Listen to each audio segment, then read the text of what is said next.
on the 10th of October 2017 from WBRN Radio in Boston and on the Boston Red Network.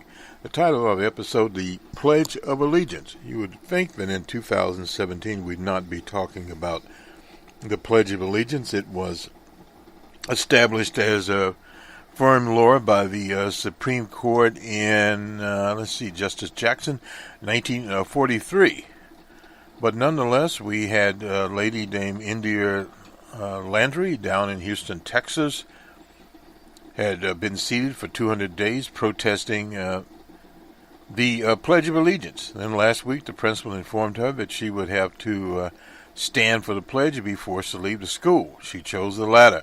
This is an editorial from the Washington Post. Ms. Landry, who said she was protesting police violence against African Americans, is now back in class after the school district reversed its position following a storm of media attention.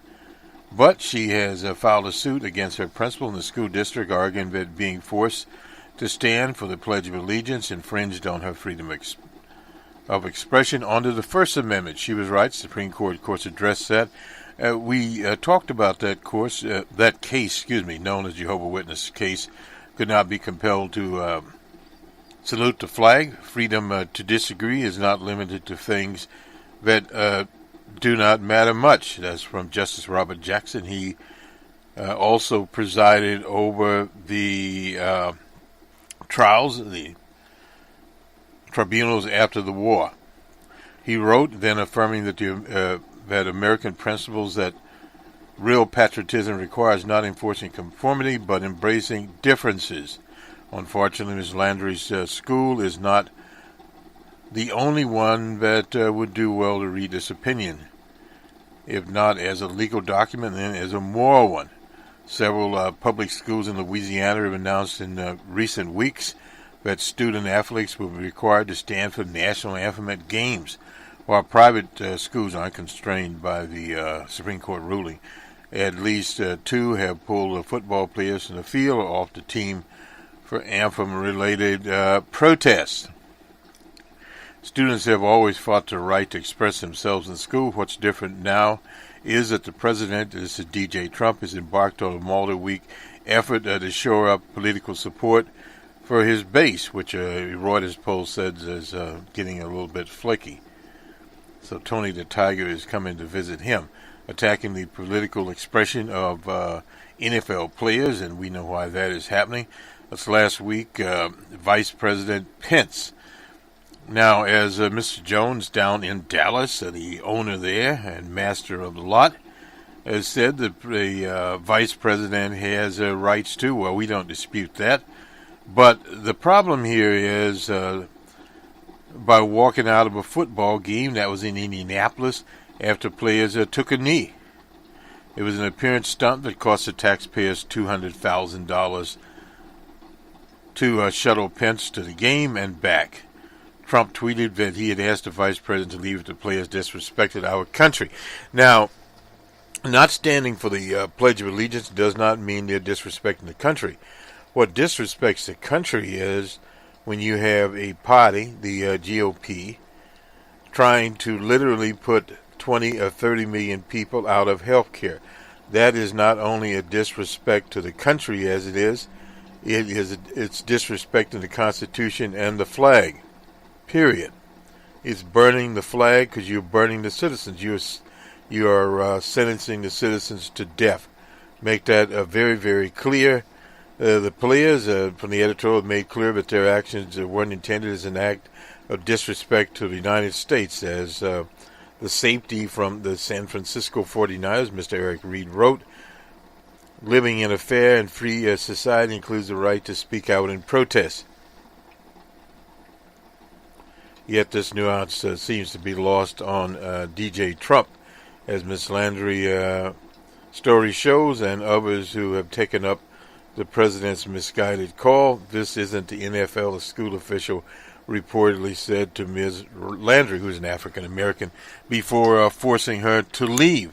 Well, it's not the NFL, there's no doubt about that. It is the United States of America.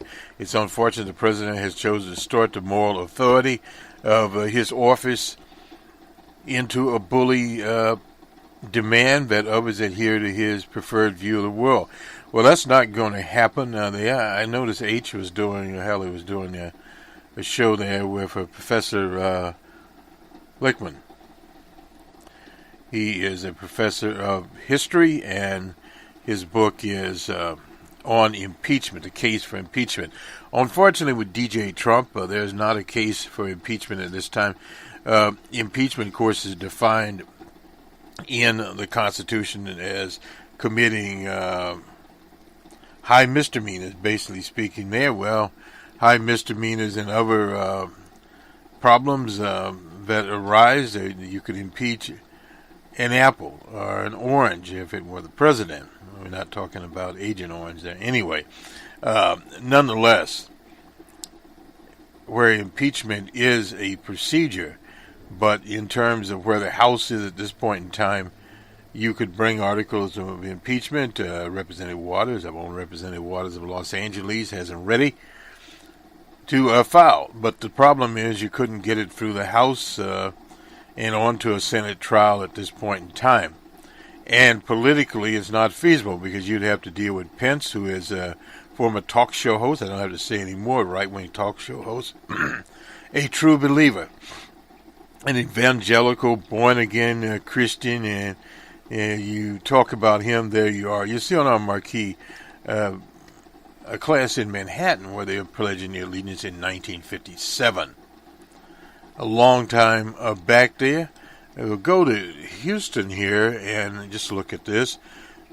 This is daily news. A Houston student kicked out of her high school for sitting during the Pledge of Allegiance. Has a nice picture there of India Landry. She's 17 years old. And she filed a lawsuit, period.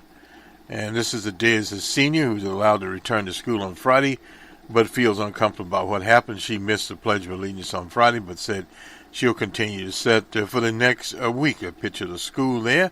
The lawsuit against the Cypress Fairbanks ISD school district states that students cannot be forced to stand for the Pledge of Allegiance, that the school has no right to kick India out.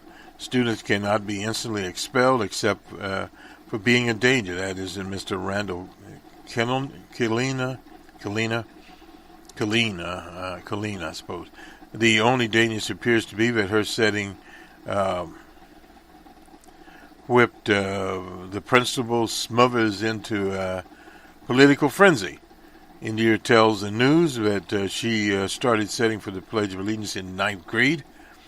She said that police brutality and DJ Trump being president motivated her to do it, and she was surprised when she got in trouble for doing it. Now, I would think she is in the 12th grade now. I said I wouldn't, and they said you are kicked out of here. She told the Daily News. The other woman said this isn't the NFL, and you won't do this here. I never told her to do this. Her mother said, I'm proud of her for standing up for what she believes, and she hopes it will bring awareness of what's going on. It has indeed. Nicole Ray, a spokesman for the school district, said she was not aware of the lawsuit, noted that students will not be removed from campus for refusing to do the Pledge of Allegiance. Well, this is a completely turnaround here. They were sued, but the stigma in lawsuits, and we've been in many, many, many lawsuits over the years, there is extrajudicial actions against people, punitive actions, if nothing more than social ostracism for a student. And that can happen also within the community, within the business community. People are passed over with things like recommendation letters from high school counselors, job opportunities, that we call them, perhaps getting into some colleges. There is a cost for standing up for what you believe, period. Now, this is by Cleve Woodson Jr. for the Post, another Post article. America's national anthem protests have gone louder, consuming the NFL, the office of president, a good chunk of public discourse.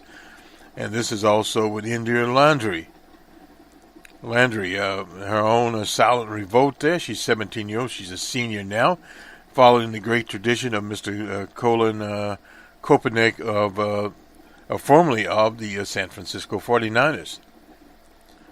At Winferham High School, India and other students are required to stand for the pledge, even if they don't recite it. The past 200 days, that just brings it up there. We'll go to Houston's KHOU TV in Houston, Texas.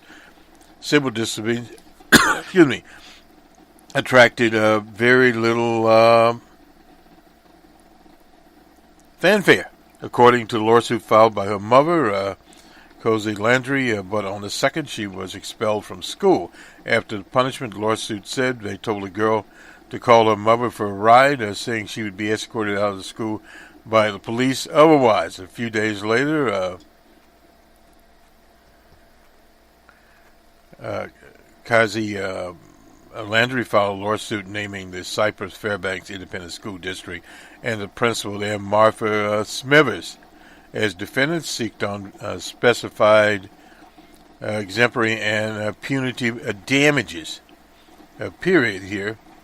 And in a statement to the TV station, which we're going to hear in a minute here, the school district didn't release details about the exchange, saying only a student would not be removed from the campus for failure to pledge allegiance. We already talked about what Justice Jackson had to say about this, and this is the school district here. Nice picture of her. As a senior, is no longer sure when she'll be able to graduate after she said she was kicked out of school on Monday for not standing for the pledge. On Thursday, she still wasn't allowed to go back to campus. It's something she says she's done for years, and she's done it since 9th grade. So, and then the pledge came, and they both stood, and then I didn't. She asked me to, and I said I wouldn't. And now this is India Landry here, looking through her homework in her home. That's the picture of her there. She finished an English paper on Monday night that wasn't due until Wednesday. Now the homework is late. You see, these are some of the immediate consequences there. Kizzy said later the principal finally did talk to her. I've never been to a school where I was called to come to get my child, and no one would talk to me about what was going on. That's from her mother, who filed a lawsuit, Kizzy Landry. She said she said that she recorded the phone conversation of what the principal said.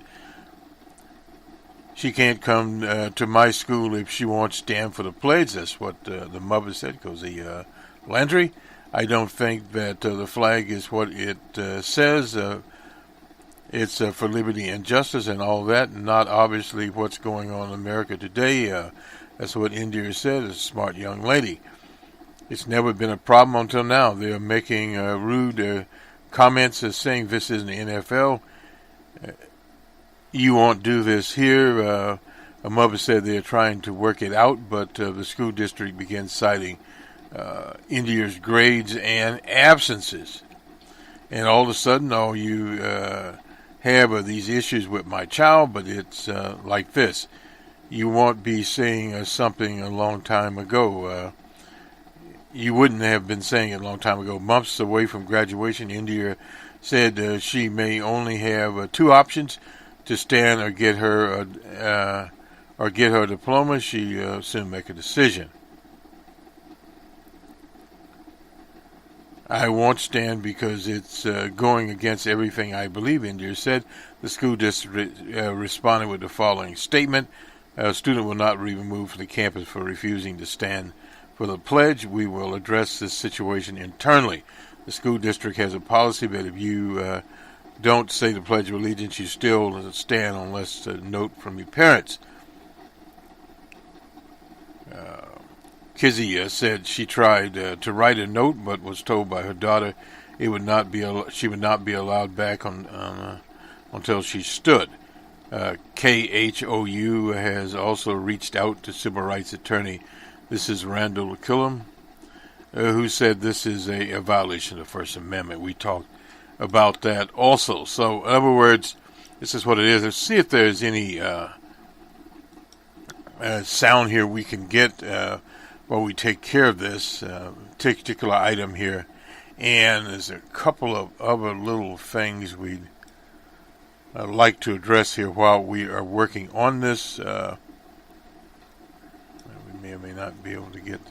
I think we will in a second. A South Fair ISD senior says she was kicked out of school on Monday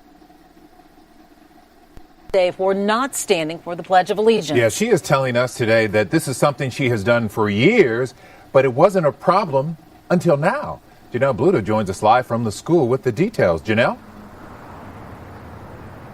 The school district has a policy saying that if you do not say the Pledge of Allegiance, you still have to stand unless you have a note from your parent. Well, this student's mother says she tried to write a note, but she was still told her daughter would not be allowed back in the school unless if she stood. This is annotating an article. It's her English homework that she finished Monday night. She was early. It wasn't due until Wednesday. So basically taking notes on an article to answer questions to it. But now it's late. And then the pledge came on and they both stood. And then I didn't. And she asked me to and I said I wouldn't. And she said, well, you're kicked out of here. Kizzy Landry is a senior at Winford High School. On Monday, she was sent home after the Pledge of Allegiance. I've never been to a school where I was called to come get my child and no one would talk to me about what's going on. Her mother, Kizzy, says later the principal finally did talk to her. I would love for my daughter to be able to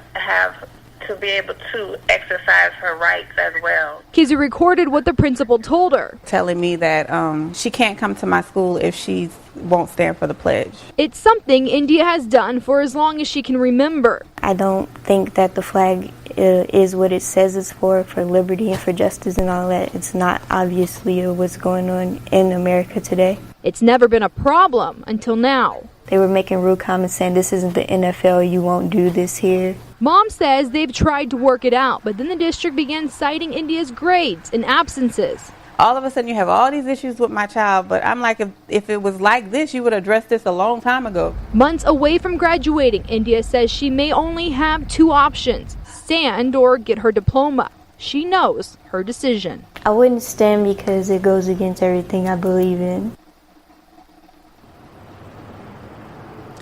The district has responded saying a student will not be removed from campus for refusing to stand for the pledge and say they will address this situation internally. Now, we're only playing a portion of the recording with the mom speaking because the school has not yet confirmed the conversation with the principal. We also reached out to civil rights attorney Randall Kallinen, who says this is a violation of India's First Amendment right because the school is public and therefore treated like a government. Mia? All right, we'll see how this is resolved. Thanks so much, Janelle. That was from Houston, Texas, and the controversy there from the Washington Post. We were looking at the Post here, and we'll just quickly round a few other things up, and we'll go to the sports from the Washington Post. Trump's aides scramble to manage outbursts. Well, this is just more flummery as far as we're concerned. Some of the GOP fear Trump's hostile rhetoric towards the Latinos will damage the party.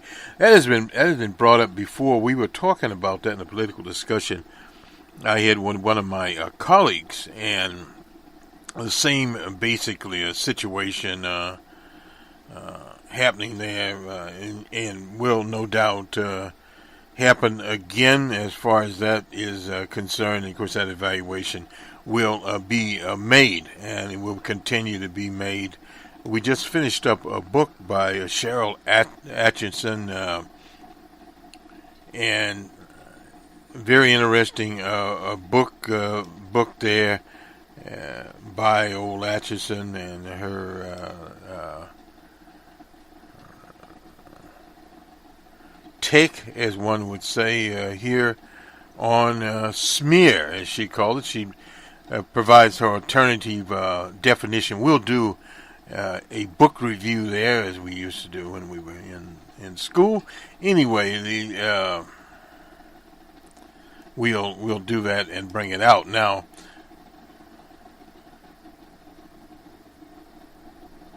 At ESPN, one of the hosts there, Jamel Hill, has spoken out against white supremacy, and now she is suspended from ESPN, I believe, for 2 weeks. It's owned by Disney, for tweeting, and this is what she said. If you strongly reject what Jerry Jones said, the key is his advertisers. Don't place the burden squarely on the players. Now, she made it clear that these are her personal opinions, not the opinions of ESPN. The Cowboys have a huge national following. A lot of black, brown folk are Cowboy fans, no doubt about that. Well, I have no Ray used to be around there. He used to play the Cowboy. I guess he's retired. Anyway, what if they turn their backs on them? That's something she wrote on the 9th. That would have been yesterday. And another tweet, just so we are clear, I'm not advocating an NFL boycott, but an unfair burden has been placed on the players in Dallas and Miami. They're on these anthem directives, the same situation going on there. And ESPN statement, they sent it out. Whatever Hill was advocating, she was digging into the essence of a mass controversy, animating not only sports fans but at the White House, veterans, and anyone who turned into cable news in recent weeks. And hey, if you care, if an ESPN anchor writes an insightful tweet that could be read to contemplate financial difficulties for her employer. Now, I believe this is the article. Eric Whipple. Whipple plays a prominent thing in Cheryl Atchison's book also. And when we review, we'll talk about Mr. Eric Whipple. Whipple. Anyway,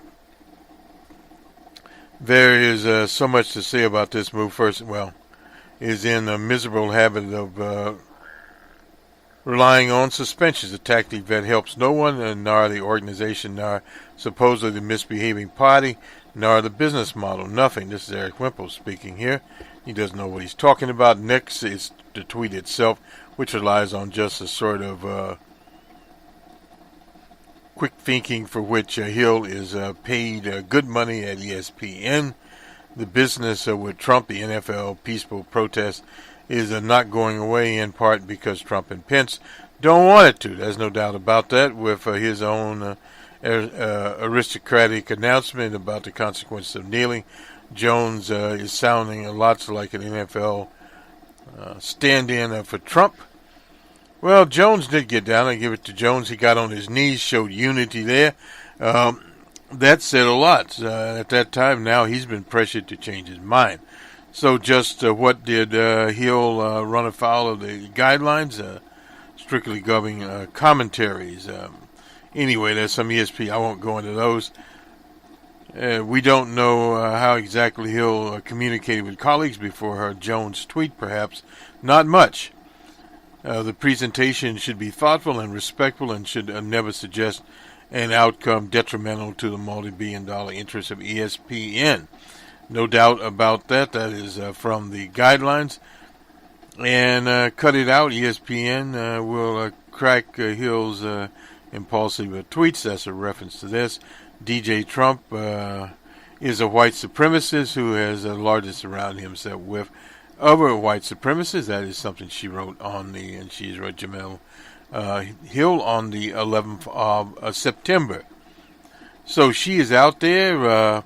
What matters, of course, this is Whipple again here, Whipple, is that she doesn't back down from her convictions. She stays on the air, and now she appears to be tweeting about ESPN's livelihood she'll have to take a seat on the bench. Well, again, this is Mr. Whipple here editorializing there. He's an opinion writer. He can do that and have his opinions just as the infamous writer of the smear. We can say he was smearing Miss Hill here. Cheryl Atchison was saying also. So, in other words, there's very little difference there. Let's look at the polling today while we are here. I don't want to forget anything or anyone. The polling is basically consistent. We in Virginia, this is Emerson poll here, has Nathan up by 5 points over Gillespie. That's been pretty much.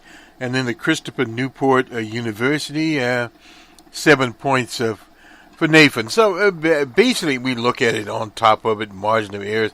I didn't check the margin of errors on these, but 2-3 points he's up. It's been fairly consistent. And with Gallup, ODJ is at 37, and he's in the outline here at 44 with Rasmussen. Well, they've always been here. And that was on Monday. We didn't have any weekend polling. Normally, this time of the year, you won't see a lot of polling, but you have some races going on. We hadn't had anything out of it. I talked to a friend of mine in Alabama. Not a lot going on there, and we are running to the 10th of October. Next month, of course, we'll have that between Judge Roy Moore and Mr. Jones. Polling we've seen is about between 8 and 5 points there. What the spread is, don't know. What the turnout's going to be, we don't know. We'll do something on it. Coming up here, we'll also be looking at mayoral races, in at least some of those in Seattle, and the ranked choice race out in Minneapolis, Minnesota. And ranked choice, of course, has been out in San Francisco, Oakland for some years there. And our position on it, it's racist, the same as Operation Push and the Right Reverend Jesse Jackson. Let's go now to ESPN and we'll wrap up what happened last night. Basically, the Dodgers are getting ready to play in the National League Championship. They defeated the Arizona Diamondbacks. So the Diamondbacks are going home to watch it on TV. And they will be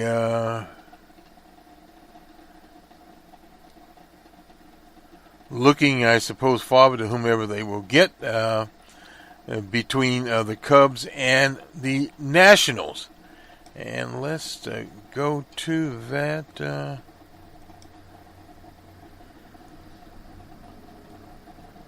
And, well,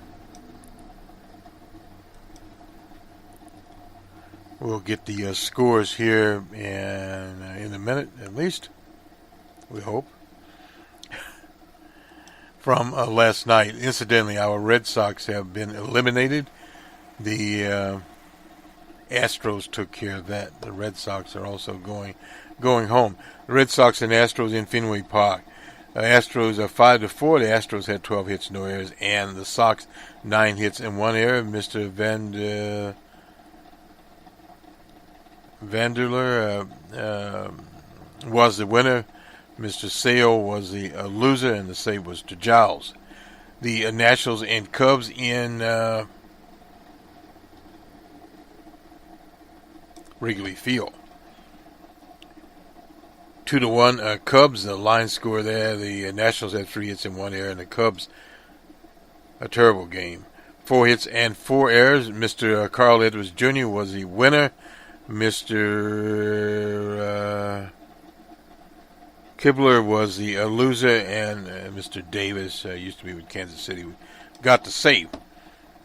And the Yankees pulled it off tonight. 7-3 was the score. Yankees over Cleveland. Cleveland had 4 hits and 4 errors. You don't win a game usually like that, but the Cubs did. And the Yankees 8 hits and no errors. The loser there was Mr. Bear. Sereno was the winner.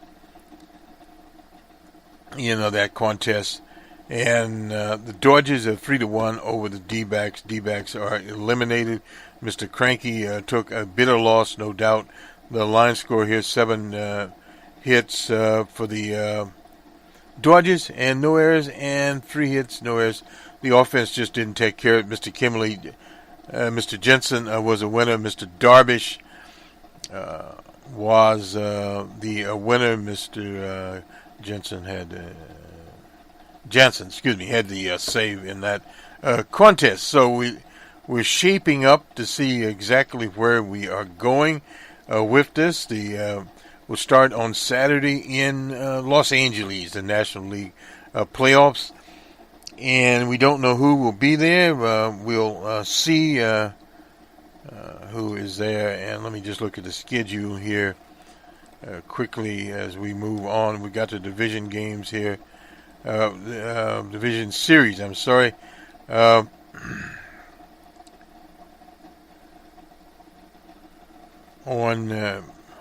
On Wednesday, they have a travel day, and here the Yankees will be in Cleveland for Game 5. There. And this is what the National League, let me just get on, League Championship Series. The American League will start on Friday the 13th, and of course on Saturday. Well, this is the American League. There'll be Friday, Saturday, and Sunday, and so forth and so on.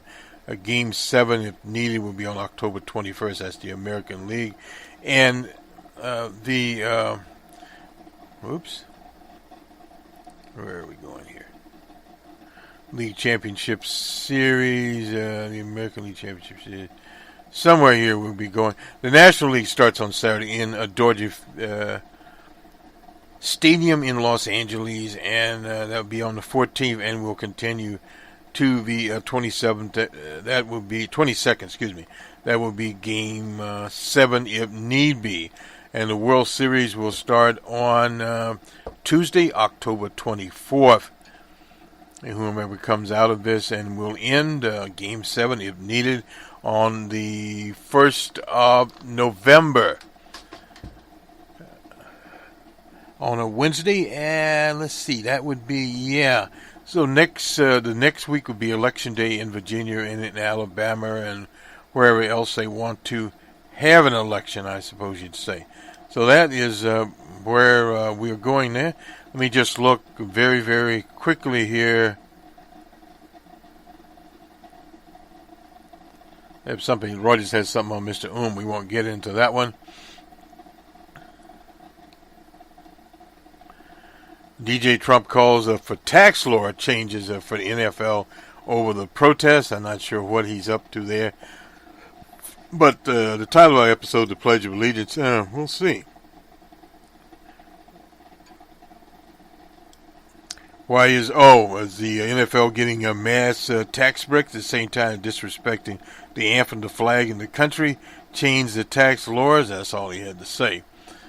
Well, we'll see how that goes over. Nonetheless, that is. I always had the old Walter Cronkite quote. I don't get it right now. The way it is on the 10th of October, 2017.